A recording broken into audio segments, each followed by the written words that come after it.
ലോകം മറ്റൊരു വലിയ സാമ്പത്തിക തകർച്ചയുടെ വക്കിലാണ്. പശ്ചിമേഷ്യയിൽ യുദ്ധം കൊടുമ്പിരി കൊള്ളുമ്പോൾ ഇറാൻ പുറത്തെടുത്തിരിക്കുന്നത് ആരും പ്രതീക്ഷിക്കാത്ത ഒരു മാസ്റ്റർ സ്ട്രോക്കാണ്. ഹോർമുസ് കടലിടുക്കിനെ ഇറാൻ ഒരു ടോൾ ബൂത്താക്കി മാറ്റിയിരിക്കുകയാണ്. അതെ, അന്താരാഷ്ട്ര കപ്പൽ ചാലുകളെല്ലാം അടച്ചുപൂട്ടി കപ്പലുകളെ സ്വന്തം തീരത്തേക്ക് വഴിതിരിച്ചുവിട്ട് കോടികളാണ് ഇറാൻ പിരിച്ചെടുക്കുന്നത്. ഈ ഒരൊറ്റ നീക്കം കൊണ്ട് ആഗോള എണ്ണവില $126 കുതിച്ചുയർന്നു. ഇന്ത്യ ഉൾപ്പെടെയുള്ള ഏഷ്യൻ രാജ്യങ്ങൾ ഒരു വൻ ഊർജ്ജ പ്രതിസന്ധിയിലേക്കാണ് നീങ്ങുന്നത്. എന്താണ് കടലിടുക്കിൽ ശരിക്കും നടക്കുന്നത് പരിശോധിക്കാം. ലോകത്തിലെ ഏറ്റവും പ്രധാനപ്പെട്ട സമുദ്രപാതകളിൽ ഒന്നായ ഹോർമുസ് കടലിടുക്കിൽ ഇറാൻ നടപ്പിലാക്കുന്ന പുതിയ നിയന്ത്രണങ്ങൾ ആഗോള സാമ്പത്തിക ക്രമത്തെ തന്നെ മാറ്റിമറിക്കുകയാണ്. കേവലം ഒരു യുദ്ധതന്ത്രം എന്നതിലുപരി കടലിടുക്കിനെ ഒരു ടോൾ ബൂത്ത് ആക്കി മാറ്റി എണ്ണക്കപ്പലുകളിൽ നിന്ന് വൻ തുക ഈടാക്കാനുള്ള ഇറാന്റെ നീക്കം അന്താരാഷ്ട്ര തലത്തിൽ വലിയ ചർച്ചകൾക്ക് വഴിതെളിയിച്ചിരിക്കുകയാണ്. 2026 മാർച്ചിലെ കണക്കുകൾ പ്രകാരം ഹോർമുസ് വഴി കടന്നുപോകുന്ന കപ്പലുകളുടെ എണ്ണത്തിൽ 90% കുറവാണ് രേഖപ്പെടുത്തിയിരിക്കുന്നത്. ഇത് ആഗോള എണ്ണവില കുതിച്ചുയരാനും ഏഷ്യൻ രാജ്യങ്ങളിൽ വലിയ ഊർജ്ജ പ്രതിസന്ധി സൃഷ്ടിക്കാനും കാരണമായിട്ടുമുണ്ട്. സാധാരണഗതിയിൽ ഹോർമുസ് കടലിടുക്കിന്റെ മധ്യഭാഗത്തുള്ള അന്താരാഷ്ട്ര കപ്പൽ ചാലിലൂടെയാണ് ടാങ്കറുകൾ സഞ്ചരിക്കാറുള്ളത്. എന്നാൽ നിലവിൽ ഇറാന്റെ Islamic revolutionary guard corps IRGC കപ്പലുകളെ ഇറാന്റെ തീരപ്രദേശത്തോട് ചേർന്നുള്ള ലാരക് ദ്വീപിന് സമീപമുള്ള വടക്കൻ പാതയിലേക്ക് നിർബന്ധപൂർവ്വം മാറ്റുകയാണ്. ഇതൊരു സാധാരണ റൂട്ട് മാപ്പ് അല്ല, ഇത് ഇറാന്റെ സ്വന്തം ജലാതിർത്തിയാണ്. ഇവിടെ എത്തുന്ന കപ്പലുകൾ IRGCക്ക് തങ്ങളുടെ സകല വിവരങ്ങളും കൈമാറണം. ജീവനക്കാർ ആര്, ചരക്ക് എന്താണ്, ലക്ഷ്യസ്ഥാനം എവിടെയാണ്, ഇതൊക്കെ പരിശോധിച്ച ശേഷം മാത്രമേ കപ്പലുകൾക്ക് മുന്നോട്ട് പോകാൻ അനുവാദമുള്ളൂ. ഇറാന്റെ ഭൂരാഷ്ട്രീയ പരിശോധന പൂർത്തിയാക്കിയ ശേഷം മാത്രമാണ് കപ്പലുകൾക്ക് മുന്നോട്ട് പോകാൻ അനുമതി ലഭിക്കുന്നത്. പക്ഷേ സത്യം അതല്ല. ഇതൊരു വലിയ പിടിച്ചുപറിയാണെന്നാണ് അന്താരാഷ്ട്ര ഏജൻസികൾ പറയുന്നത്. റിപ്പോർട്ടുകൾ പ്രകാരം സുരക്ഷിതമായ യാത്രയ്ക്കായിട്ട് ചില കപ്പലുകൾ $20 ലക്ഷം വരെ, ഏകദേശം 17 കോടി രൂപ വരെ ടോൾ നൽകുന്നുണ്ട്.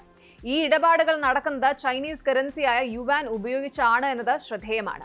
അമേരിക്കൻ ഉപരോധങ്ങളെ മറികടക്കാൻ വേണ്ടിയാണ് ഈ മാർഗം സ്വീകരിക്കുന്നത്. IRGCയുടെ മേൽനോട്ടത്തിലുള്ള ഒരു കപ്പൽ അകമ്പടിയായി വന്നാൽ മാത്രമേ ഇപ്പോൾ ഹോർമുസ് കടലിടുക്ക് മുറിച്ചു കടക്കാൻ കപ്പലുകൾക്ക് സാധിക്കുന്നുള്ളൂ.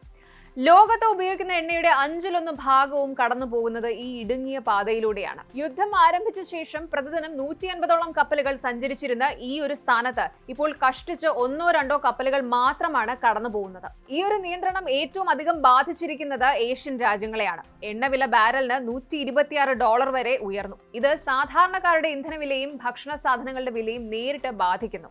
യുണൈറ്റഡ് അറബ് എമിറേറ്റ്സിലെ Abu Dhabi national oil company ADNOC മേധാവി സുൽത്താൻ അൽ ജാബർ ഇതിനെ വിശേഷിപ്പിച്ചത് സാമ്പത്തിക ഭീകരവാദം എന്നാണ്. ഹോർമുസിനെ ഇറാൻ ബന്ദിയാക്കുമ്പോൾ ലോകത്തെ ഓരോ കുടുംബവും പെട്രോൾ പമ്പുകളിലും പലചരക്ക് കടകളിലും അതിന്റെ വില നൽകേണ്ടി വരുന്നുവെന്ന് അദ്ദേഹം മുന്നറിയിപ്പ് നൽകി. ഐക്യരാഷ്ട്രസഭയുടെ സമുദ്ര നിയമം അനുസരിച്ച് സമാധാനപരമായ യാത്രയ്ക്കുള്ള അവകാശം എല്ലാ രാജ്യങ്ങൾക്കും തങ്ങളുടെ പ്രാദേശിക ജലാതിർത്തിയിൽ അനുവദിക്കേണ്ടതുണ്ട്. എന്നാൽ തങ്ങളെ ആക്രമിക്കുന്നവർക്കും അതുപോലെ ശത്രു രാജ്യങ്ങൾക്കും ഈ അവകാശം ബാധകമല്ല എന്നാണ് ഇറാന്റെ നിലപാട്.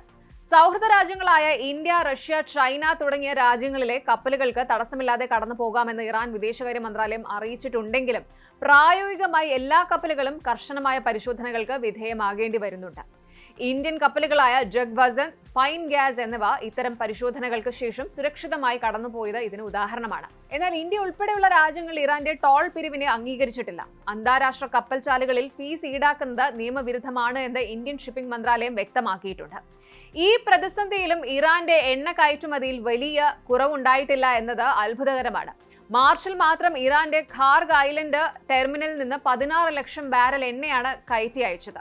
ഇതിൽ ഭൂരിഭാഗവും ചൈനയിലെ സ്വകാര്യ റിഫൈനറികളിലേക്കാണ് പോകുന്നത്. US ഉപരോധങ്ങളെ വകവയ്ക്കാതെ ചൈന ഇറാന് സാമ്പത്തികമായ വലിയ പിന്തുണയാണ് ഈ ടോൾ സംവിധാനത്തിലൂടെയും മറ്റും നൽകുന്നത്. നിലവിൽ ഹോർമുസ് വഴി കടന്നു പോകുന്ന കപ്പലുകളിൽ 90% ഇറാന്റെയോ ചൈനയുടെയോ താൽപര്യങ്ങൾ സംരക്ഷിക്കുന്നവയാണ്. ഹോർമുസ് കടലിടുക്കിലെ ഈ ഒരു സ്ഥിരതയില്ലായ്മ നീണ്ടുപോവുകയാണെങ്കിൽ അത് ആഗോളതലത്തിൽ വൻ സാമ്പത്തിക തകർച്ചയ്ക്ക് കാരണമാകും. ഐക്യരാഷ്ട്രസഭ സെക്രട്ടറി ജനറൽ അന്റോണിയോ ഗുട്ടറസ് യുദ്ധം അവസാനിപ്പിക്കാനും കപ്പൽ യാത്ര പുനഃസ്ഥാപിക്കാനും നിരന്തരം ആവശ്യപ്പെടുന്നുണ്ട്. എന്നാൽ യുദ്ധക്കെടുതികൾ പരിഹരിക്കാനുള്ള വരുമാന മാർഗമായി കടലിടുക്കിനെ മാറ്റാനാണ് ഇറാന്റെ നീക്കം. ഇറാൻ പാർലമെന്റിൽ ഇതിനായുള്ള പുതിയ നിയമനിർമ്മാണം പോലും അണിയറയിൽ ഒരുങ്ങുന്നുണ്ട്. സമാധാനത്തിനുള്ള അവസാന ശ്രമമായിട്ട് UN secretary general Antonio Guterres ഇരു രാജ്യങ്ങളുമായിട്ടും സംസാരിക്കുന്നുണ്ട്. പക്ഷേ ഇറാൻ പാർലമെന്റ് ഇപ്പോൾ പുതിയൊരു നിയമനിർമ്മാണത്തിന്റെ തിരക്കിലാണ്. ഹോർമുസ് കടലിടുക്കിലെ ടോൾ പിരിവ് ഔദ്യോഗികമാക്കാൻ. ട്രംപിന്റെ ഡെഡ്ലൈൻ അവസാനിക്കുന്ന തിങ്കളാഴ്ച എന്താണ് സംഭവിക്കുക? അമേരിക്ക ഖാർഗ് ദ്വീപ് ആക്രമിക്കുമോ? അതോ ഇറാൻ ഹോർമുസിനെ ഒരു പെർമനന്റ് ടോൾ പ്ലാസ ആക്കി മാറ്റുമോ? ലോകം ഉറ്റുനോക്കുകയാണ്. കൂടുതൽ വാർത്തകൾക്ക് news 18 Keralam YouTube channel subscribe ചെയ്യുക.